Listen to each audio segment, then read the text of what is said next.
Tonight's kind of a catalyst for this post. I just received another message, and it's worse than any of the others. My girlfriend died on the 7th of August 2012. She was involved in a freeway car collision, driving home from work when somebody ran a red light. She passed away within minutes on the scene. We'd been dating for 5 years at that point. She wasn't big on the idea of marriage. It felt archaic, she said. Gave her a weird vibe. But if she had been, I would have married her within 3 months of our relationship. She was vibrant, the kind of girl that would choose dare every time. She was happiest when camping, but a total technophile too. She always smelled like cinnamon. That being said, she wasn't perfect. She always said something along the lines of, "If I cark it first, don't just say good things about me." I've never liked that. If you don't pay me out, you're doing me a disservice. I've got so many flaws, and that's just part of being me. So, this is for you, Em. The music she said she liked and the music she actually liked were very different. Her idea of affection was a side hug. She had really long toes, like a chimpanzee. I know that's tangential, but I don't feel right discussing her without you having an idea of what she was like. Em had been dead for approaching 13 months when she first messaged me. September 4th, 2013. Hello. Who is this? It's really weird receiving messages on Emily's account. Okay, well, in the future, please send me messages from your account, even if you want to discuss her page. Hello. Susan? You're on Emily's account. This is where it began. I'd left Emily's Facebook account activated so I could send her the occasional message, post on her wall, go through her albums. It felt too final and un-Emily to memorialise it. I share access with her mother, Susan, meaning her mother has her login information, and has spent a total of approximately 3 minutes on the website, or on a computer total. After a little confusion, I assumed it was her. November 16th, 2013. Hello. Let's hit up real this Sunday. Who the fuck is this? The wheels on the bus. Please, tell me who you are. I'd received confirmation from Susan that she hadn't logged into Em's Facebook since the week of her death. Em knew a lot of people, so I instantly assumed that this was one of her more tech-savvy friends fucking with me in the worst possible way.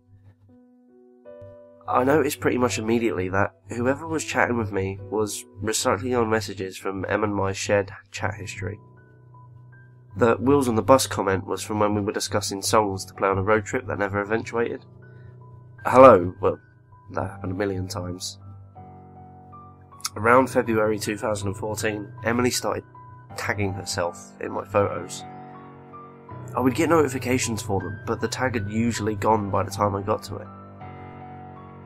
The first time I actually caught one, it felt like someone had punched me in the gut.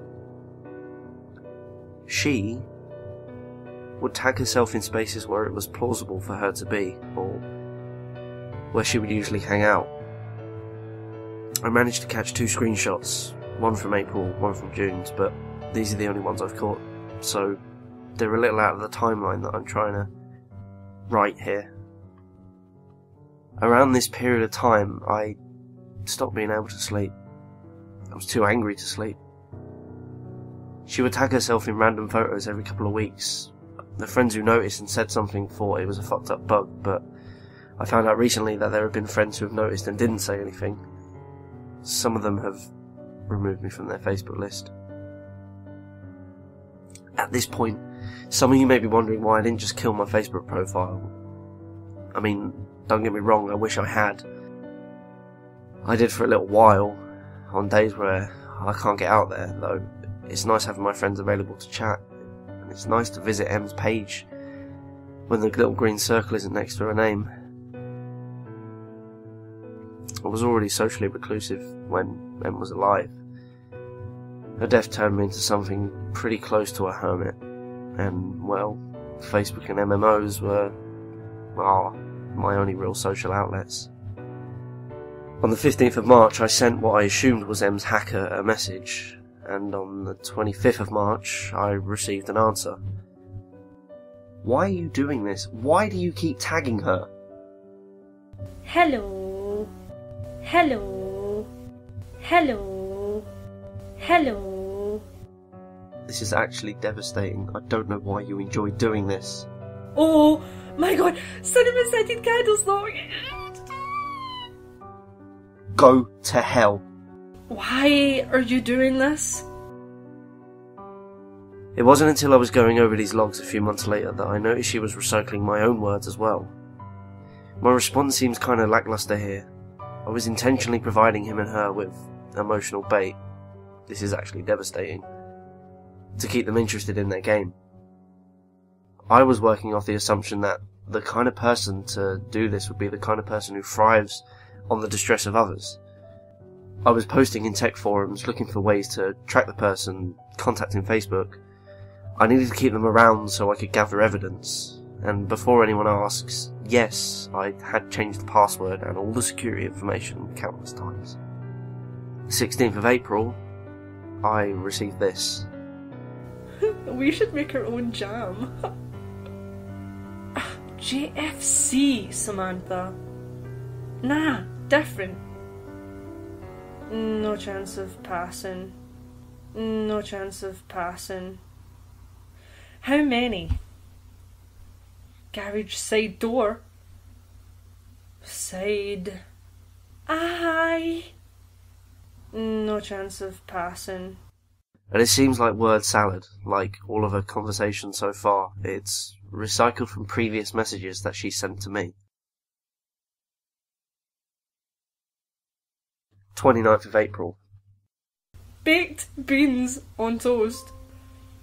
I don't know. I just said, yo, ask Nathan. Nathan. Nathan. Nathan. I don't know what's happening. I don't know how you're still doing this. Please, stop. Please, stop. I don't know what's happening. Nathan. I don't know what's happening.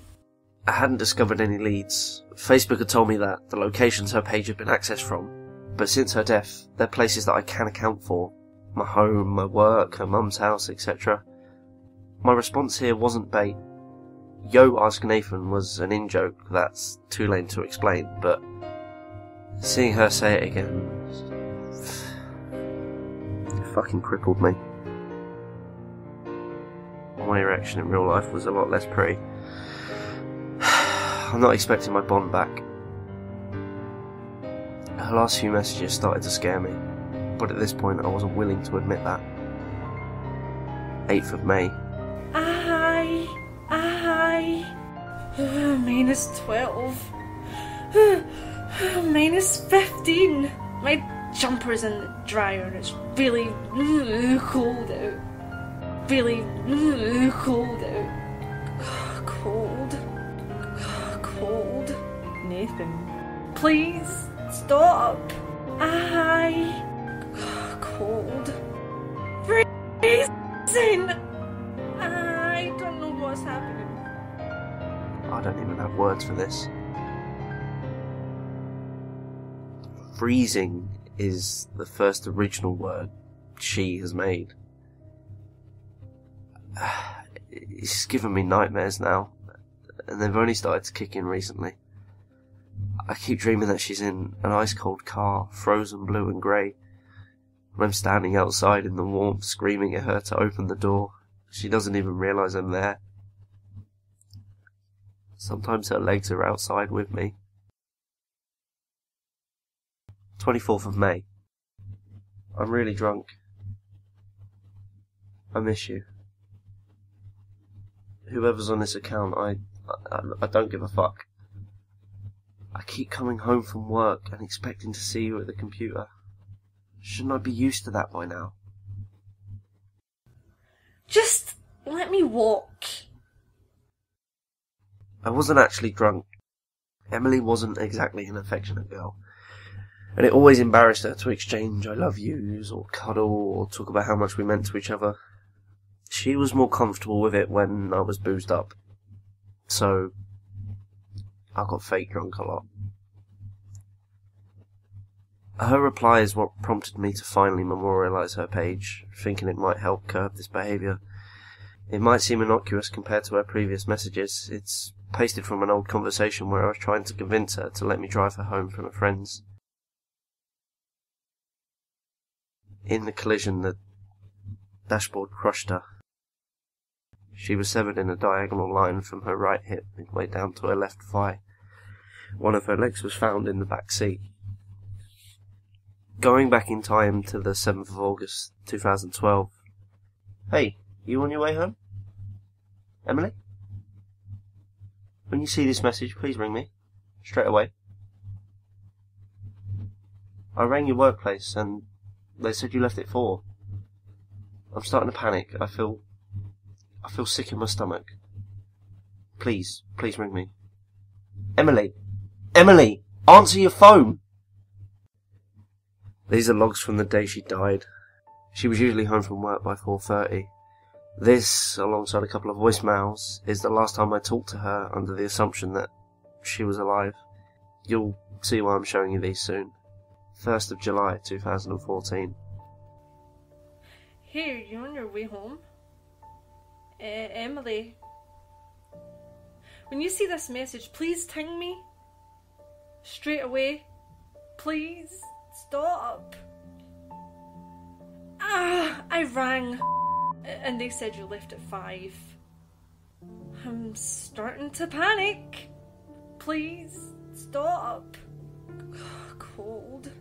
Emily. Emily. Answer your phone. I don't know what's happening. Cold. Freezing. I memorialised her page a couple of days after I received the message about walking. Until today, she'd been quiet. She wasn't even tagging herself in my photos anymore. I don't know what to do anymore. Do I kill the memorial page? I mean, it sounds crazy, but what if it's her? It just makes me want to puke. I don't know what's happening. I just had a Facebook alert and I'm too afraid to swap windows to check it.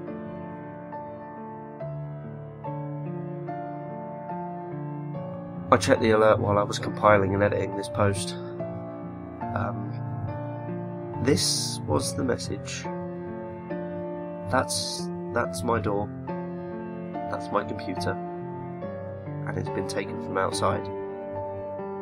I got the message 3 hours ago, but I didn't check it until now. I'm on my tablet in my garage. Then for now. Going to drive to a friend's. Forgot to open the garage door in my panic, so building up the nerve to get out and do that now.